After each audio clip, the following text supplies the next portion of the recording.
Leitla road is closed. Yeah, Skyline is there closed it.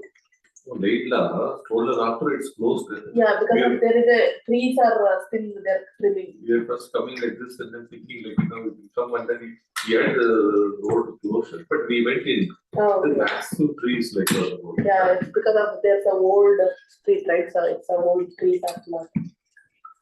I hope you guys had a power under the snow time. We lost one day. Oh yeah, that's what.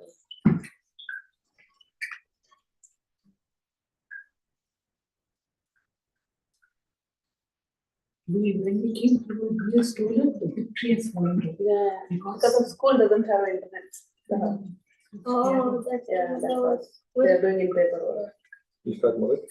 So we'll start with Omkara.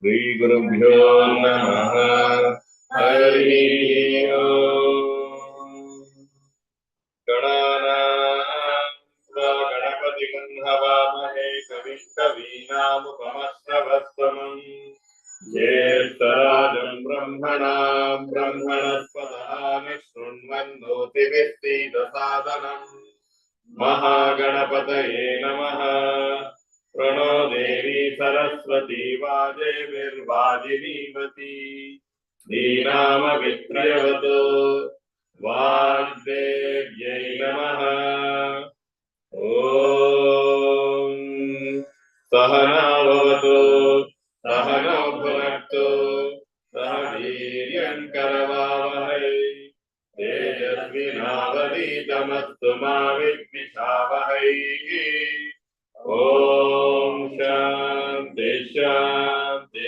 Shanti Om Jatavedase Sunavamaso Mamarati Yato Nitahati Vedaha Tanah Pashyadati Durgani Vishwanameva Sindanduritatchiknihi Tam Agnivarnam Tapasa Jvalanti Vairocani Karma Paleshu Dushta Durgam Devi Gum Saranamaham Prapadye Sutarasi Tarase Namaha Agne Tvam Parayanavyo Asman Swasti Virati Durgani Vishwa Poshkavantvi Bahulana Urvi Bhavatokayatanayaye Sanyo Vishwanino Durgaha Jatavedasindunanavadurithati Parshi Agne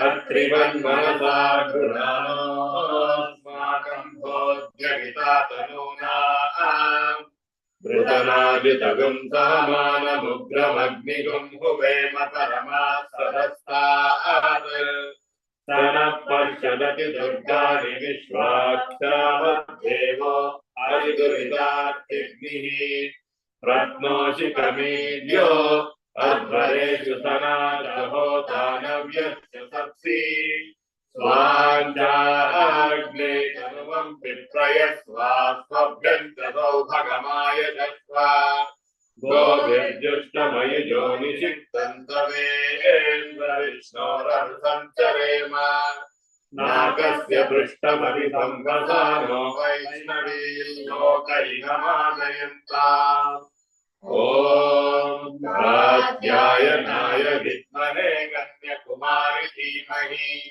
Tanno Durge Prachodayat Om Shanti Shanti Shanti Hari Om Tat Sat Sri Ramakrishna Arpanamastu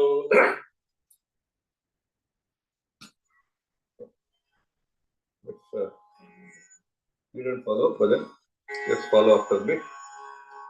Jai Ganesha, Jai Ganesha, Jai Ganesha, Pahima. Jai Ganesha, Jai Ganesha, Jai Ganesha, Pahima. Sri Ganesha, Sri Ganesha, Sri Ganesha, Rakshama. Sri Ganesha, Sri Ganesha, Sri Ganesha, Rakshama. Jai Ganesha, Jai Ganesha, Jai Ganesha, Pahima. Jai Ganesha, Jai Ganesha, Jai Ganesha, Pahima. Sri Ganesha, Sri Ganesha, Sri Ganesha, Rakshama. Sri Ganesha, Sri Ganesha, Sri Ganesha, Rakshama. Jai Ganesha, Jai Ganesha, Jai Ganesha, Pahima. Jai Ganesha, Jai Ganesha, Jai Ganesha, Pahima. Sri Ganesha, Sri Ganesha, Sri Ganesha, Rakshama. Sri Ganesha, Sri Ganesha, Sri Ganesha, Rakshama. Jai Ganesha, Jai Ganesha, Jai Ganesha, Pahima. Jai Ganesha, Jai Ganesha, Jai Ganesha, Pahima. Sri Ganesha, Sri Ganesha, Sri Ganesha, Rakshama. Sri Ganesha, Sri Ganesha, Sri Ganesha, Rakshama. Jai Ganesha, Jai Ganesha, Jai Ganesha, Pahima. Jai Ganesha, Jai Ganesha, Jai Ganesha, Pahima. Sri Ganesha, Sri Ganesha, Sri Ganesha, Rakshama. Sri Ganesha, Sri Ganesha, Sri Ganesha, Rakshama. Jai Ganesha, Jai Ganesha, Jai Ganesha, Pahima. Jai Ganesha, Jai Ganesha, Jai Ganesha, Pahima. Sri Ganesha, Sri Ganesha, Sri Ganesha, Rakshama. Sri Ganesha, Sri Ganesha, Sri Ganesha, Rakshama. Jai Ganesha, Jai Ganesha, Jai Ganesha, Pahima. Jai Ganesha, Jai Ganesha, Jai Ganesha, Pahima. Sri Ganesha, Sri Ganesha, Sri Ganesha, Rakshama. Sri Ganesha, Sri Ganesha, Sri Ganesha, Rakshama. Jai Ganesha, Jai Ganesha, Jai Ganesha, Pahima. Jai Ganesha, Jai Ganesha, Jai Ganesha, Pahima. Sri Ganesha, Sri Ganesha, Sri Ganesha, Rakshama. Sri Ganesha, Sri Ganesha, Sri Ganesha, Rakshama. Jai Ganesha, Jai Ganesha, Jai Ganesha, Pahima. Jai Ganesha, Jai Ganesha, Jai Ganesha, Pahima. Sri Ganesha, Sri Ganesha, Sri Ganesha, Rakshama. Sri Ganesha, Sri Ganesha, Sri Ganesha, Rakshama. Sri Ganesha, Sri Ganesha, Sri Ganesha, Rakshama. Sri Ganesha, Sri Ganesha, Sri Ganesha, Rakshama. Sri Ganesha, Sri Ganesha, Sri Ganesha, Rakshama. Sri Ganesha, Sri Ganesha, Sri Ganesha, Rakshama.